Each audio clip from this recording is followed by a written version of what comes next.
Assalamualaikum warahmatullahi wabarakatuh. Perkenalkan, nama saya Dwi Liliawati. Pada video ini saya akan menjelaskan tentang metodologi OOAD atau Object Oriented Analysis and Design, dan juga saya akan menjelaskan salah satu bagian dari metodologi ini, yaitu Agile Modeling.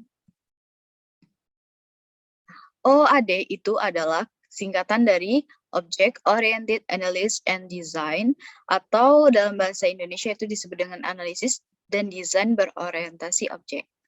Nah, OOAD ini terbentuk dari dua bagian, yaitu OOA dan juga OOD.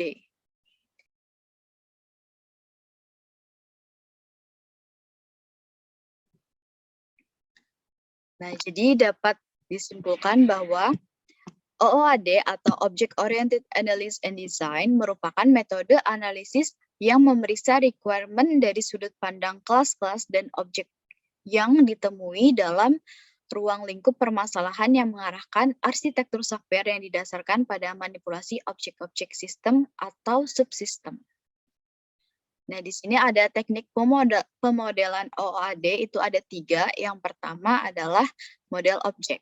Model objek ini menggambarkan struktur statis dari suatu objek dalam sistem dan relasinya. Dan yang ketiga adalah model fungsional. Model fungsional ini menggambarkan transformasi nilai data di dalam sistem.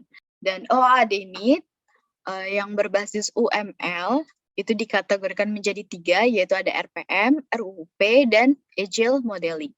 Dan pada video ini saya akan menjelaskan Agile Software Development atau Agile Modeling-nya.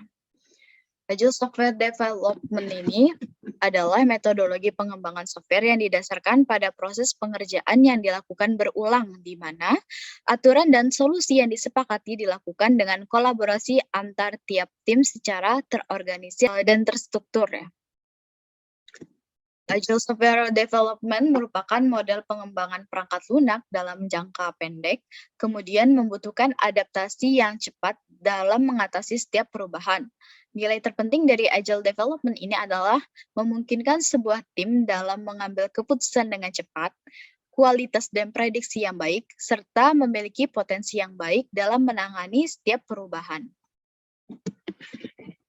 Nah, di sini ada beberapa jenis Agile Software Development. Itu ada Adaptive Software Development atau ASD, Agile Modeling atau AM, Crystal, kemudian Dynamic System Development, Extreme Programming atau XP, Feature Driven Development, dan Rational Unified Process dan Scrum Methodology.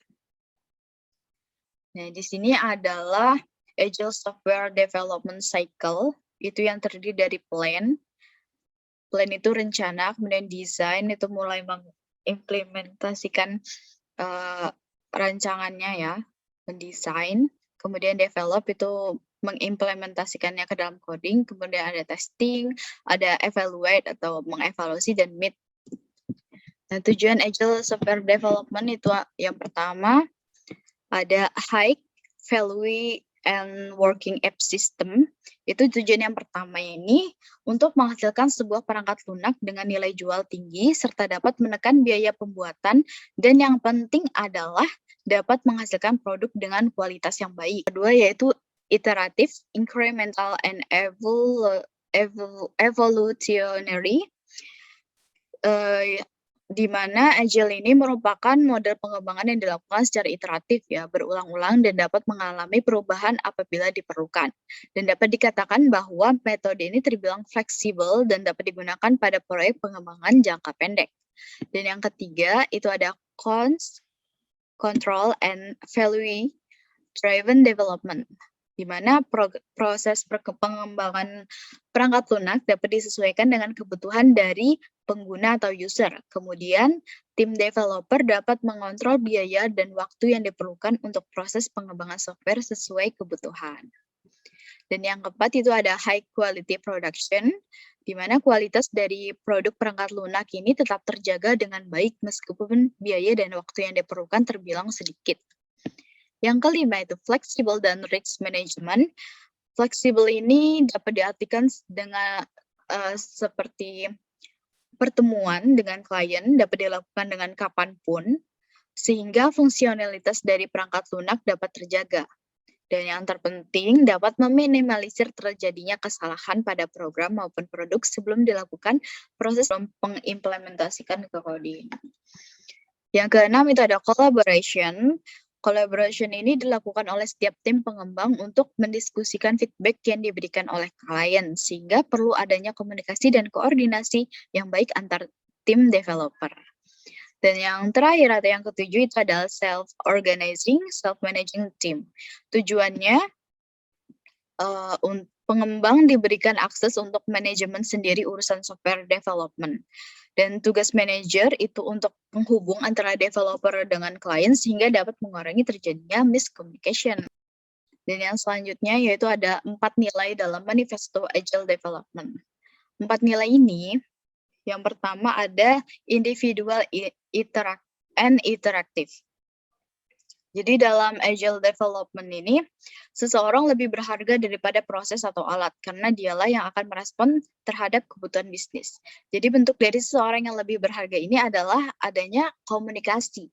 Komunikasi berjalan terus-menerus selama proses pengembangan software. Gitu. Jadi antara developer, kemudian manager, vendor, dan klien itu selalu terjadi diskusi ya, atau komunikasi gitu, agar perangkat lunak yang dirancang atau yang sedang dibangun itu dapat sesuai dengan yang diinginkan klien. Yang kedua yaitu ada working software, itu dapat memberikan fitur-fitur yang sudah bisa dijalankan kepada customer setiap kali melakukan review dengan customer. Dan yang ketiga itu ada customer collaboration. Jadi dalam Agile Development ini, tim developer akan berdiskusi dengan customer atau klien agar menghasilkan aplikasi yang sesuai kebutuhan. Dan yang keempat itu adalah responding to change. Jadi dalam Agile Development ini pengembangan yang dilakukan fleksibel atau terbuka terhadap perubahan yang bisa terjadi terus-menerus. Perubahan dilihat sebagai sesuatu yang dapat meningkatkan kualitas proyek, bukan sesuatu yang memakan biaya. Gitu. Dan ini ada 12 prinsip Agile Software Development. Itu yang pertama ada customer satisfaction through early and continuous software delivery. Jadi customer ini lebih merasa puas jika menerima fitur-fitur yang sudah dapat dijalankan secara berkala daripada hanya menerima hasil jadi di akhir proses. Jadi setiap fitur baru yang sudah jadi itu akan diberikan ke customer untuk dinilai gitu. Dan akan diperbaiki jika terdapat kekurangan atau yang beda dengan yang diinginkan customer gitu.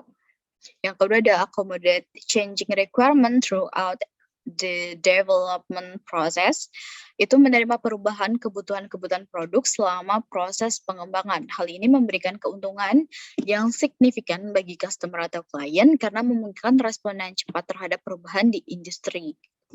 Yang ketiga ada frequent delivery of working software. Jadi ini memberikan value secara langsung gitu, value secara langsung kepada customer dengan memberikan fitur-fitur yang sudah bisa dijalankan. Yang keempat itu ada collaboration between the business stakeholder and developer throughout the project. Jadi keikutsertaan semua pihak selama proses pengembangan software ini itu dilakukan dengan seringnya berkomunikasi agar semua pihak tetap mengetahui kemajuan dari perkembangan proyek yang sedang dilakukan ini. Yang kelima ada support, trust, and motivate the people involved.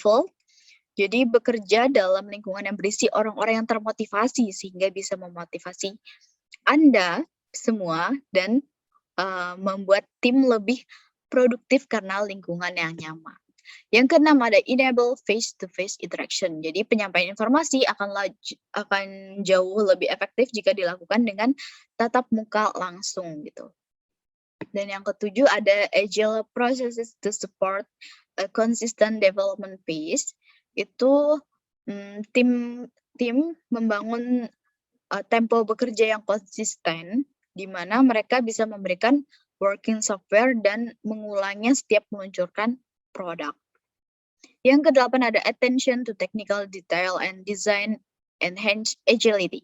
Jadi kemampuan yang baik memastikan sebuah tim dapat mempertahankan tempo kerja, meningkatkan produk secara terus-menerus, dan memungkinkan perubahan. Yang kesembilan ada simplicity. Simplicity ini mengembangkan produk yang cukup untuk suatu pekerjaan dikatakan selesai. Jadi fokus pada yang paling penting untuk menghasilkan sebuah value. Yang ke-10 ada self-organizing teams encourage great architecture, requirement, and design. Jadi tim ini harus bisa mengontrol timnya sendiri, karena tim itu sendirilah yang tahu cara yang terbaik untuk mengerjakan suatu pekerjaan yang diberikan kepada tim. Yang 11 itu ada regular reflection on how to become more effective. Jadi melakukan self-improvement, improvisasi diri sendiri secara berkala agar dapat meningkatkan efisiensi kinerja tim. Dan yang terakhir atau yang ke-12 itu ada working software is the primary measure of progress. Jadi memberikan fitur-fitur yang sudah dapat dijalankan adalah faktor terbesar yang mengukur suatu perkembangan project. Gitu. Jadi segala progres yang dilakukan oleh tim developer itu akan selalu dikomunikasikan dengan klien melalui yang dijembatani oleh manajernya.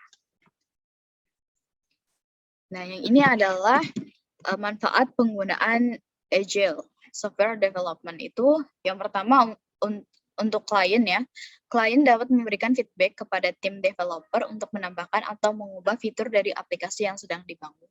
Dan untuk manajer itu dapat mengontrol kerja dari setiap tim dengan lebih baik.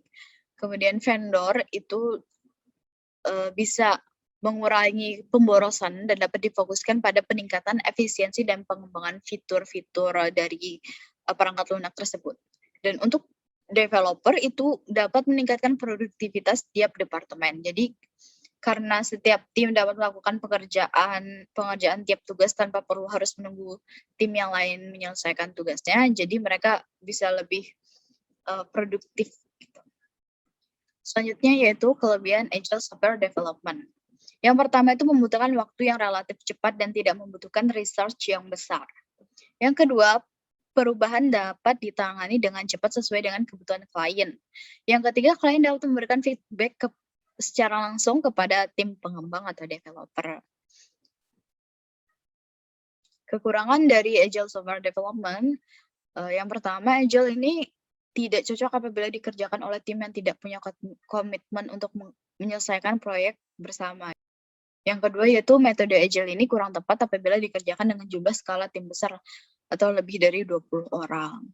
Dan yang terakhir, tim pengembang harus selalu bersiap karena perubahan dapat terjadi sewaktu-waktu. Karena seperti yang dikatakan sebelumnya bahwa tim developer ini apabila sudah menyelesaikan beberapa fitur tersebut akan langsung diberikan atau langsung dievaluasi oleh si customer atau klien. Jadi apabila ada perubahan yang harus dilakukan, maka tim pengembang ini mau tidak mau harus siap untuk melakukan perubahan-perubahan demi proyek yang lebih baik. Gitu.